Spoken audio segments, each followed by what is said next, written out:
On parle de l'Algérie maintenant, c'est vrai qu'on en parle assez peu, mais il se passe des choses là-bas. Alors le chef de l'État, M. Bouteflika, entre deux visites dans les hôpitaux à Paris, puisqu'il est plutôt mal en point, lui, il continue de s'investir dans le conflit qui l'oppose au service de renseignement. Selon le quotidien arabophone El Kabar, il a décidé de mettre à la retraite immédiate le général Toufik, responsable des services de sécurité depuis près d'un quart de siècle, ainsi qu'une centaine d'officiers de l'armée, de la gendarmerie et du département du renseignement de la sécurité. Seul son fidèle allié, le général Gaïd Salah, qui l'a installé comme chef d'état-major et vice-ministre de la Défense, échappe à ce qu'il faut bien appeler une purge.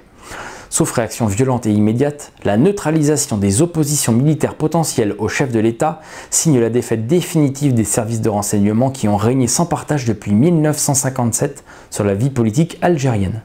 Les prochains jours, voire les prochaines heures, devraient être suivis avec attention car l'Algérie vient de basculer, du fait d'une simple signature et sans préjuger de la nature du pouvoir à venir, dans un ordre politique qui échappe pour la première fois depuis l'indépendance à l'emprise de l'armée. Voilà, on va suivre ça de près.